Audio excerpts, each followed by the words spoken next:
Efemérides de hoy, miércoles 6 de febrero.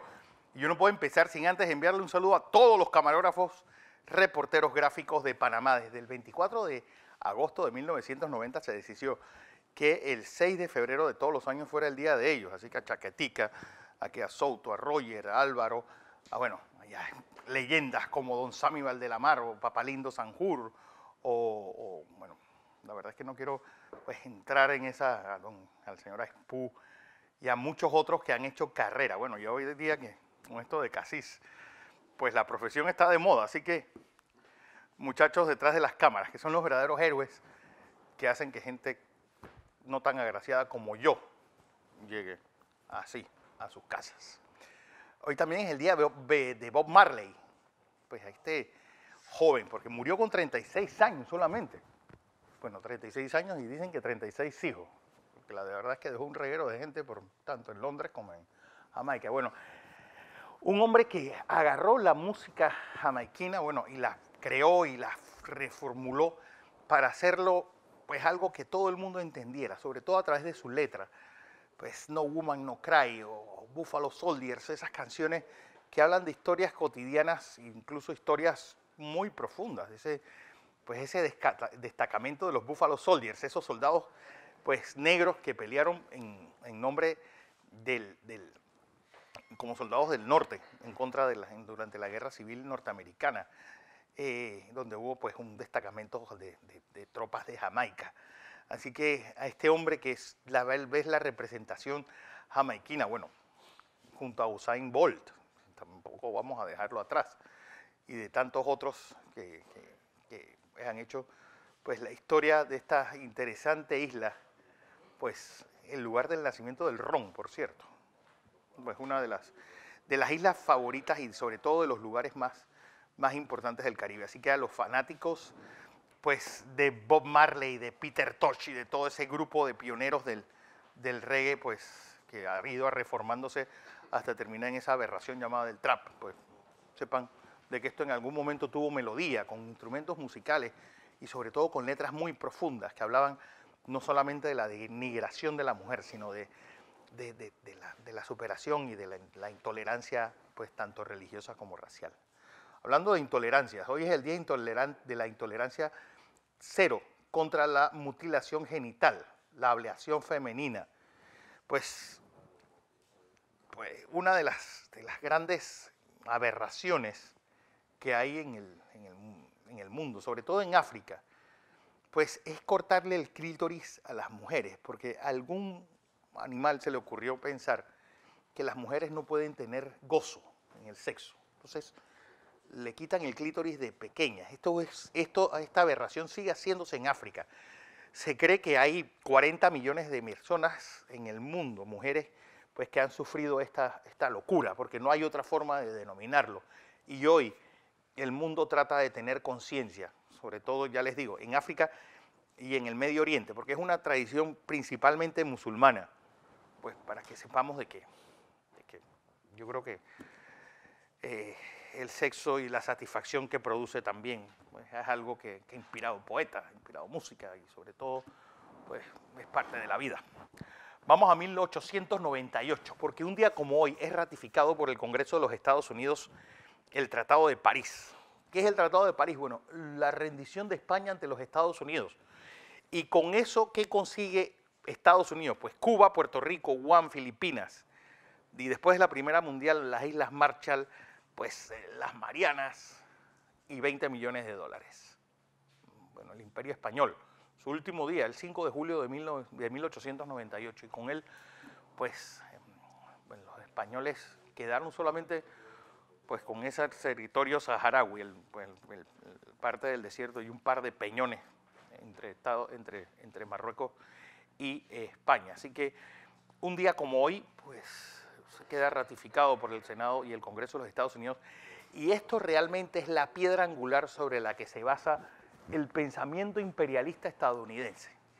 La gente habla pues, de la doctrina Monroe, la gente habla pues de ciertos movimientos que tuvieron durante el siglo XIX. No, Estados Unidos es una potencia que primero es una potencia industrial y aquí empieza a convertirse en una potencia política.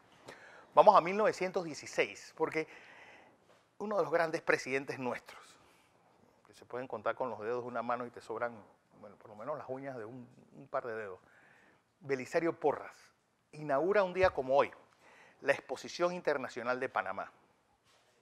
Un hombre con una visión y sobre todo cuando la gente habla del capitalismo y habla pues del desarrollo, de que hay que dejar a la empresa privada desarrollar. Bueno, este hombre era una persona que tenía las concepciones muy contrarias. ¿Por qué? Porque el gerente de la United Fruit Company hace la barriada llamada Bellavista.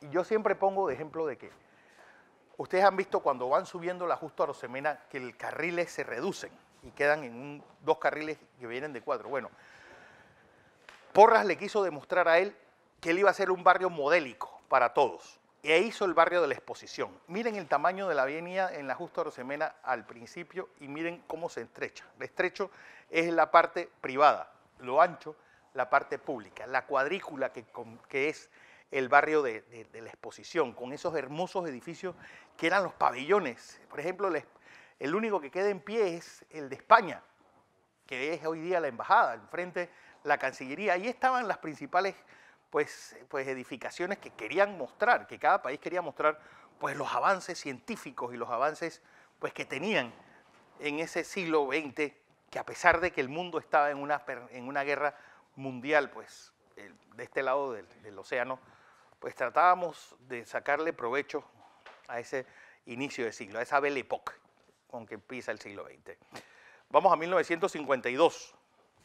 Ojo, porque la gente habla de mi tía Mayín, pero esta está de reina de hace pues casi 70 años. Isabel II de Inglaterra se convierte en reina un día como hoy al morir su padre. Ella estaba en África. Y hay una serie en Netflix que les recomiendo. Se llama The Queen. Y explica pues lo que fue para Inglaterra buscar una niña tan joven. Porque no solamente era la reina en ese momento, pues de una cuarta parte del territorio mundial, sino que encima iba a ser la cabeza de la iglesia anglicana. Y bueno, esta niña que hoy pues está convertida en una anciana y que ya desde hace pues 67 años preside pues el Reino Unido. Ahí está su padre Jorge VI, que es la persona que sale en la película llamada El discurso del rey, que tuvo problemas de habla, que era tartamudo y que decía, ojalá no se equivoque diciendo el discurso porque eso significa que la unión está en un problema. Bueno, este es Jorge VI. Murió de cáncer, fumaba un montón. Vamos a 1956, porque esto es, se puede decir, cuando se enciende la mecha de lo que iba a ser las revoluciones sociales de los Estados Unidos durante todos los años 60. ¿Por qué? Porque esta manifestación, esta protesta racista, se lleva a cabo en Montgomery, Alabama. ¿Por qué?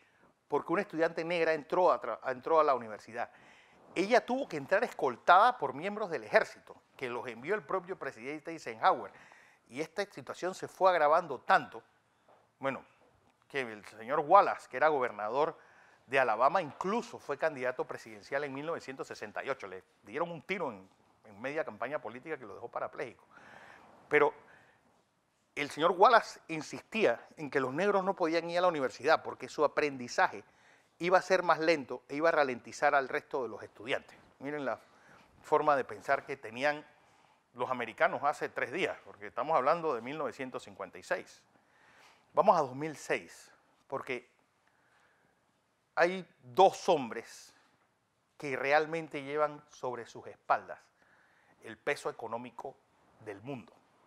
Y este es uno de ellos. Ben Bernanke, el profesor Ben Bernanke, de la Universidad de Columbia, él juramenta por primera vez como presidente de la Reserva Federal, en sustitución de tal vez uno de los matemáticos más brillantes, y un hombre que bueno, que a los que no lo saben es un dotado no solamente en matemáticas, sino en el saxofón.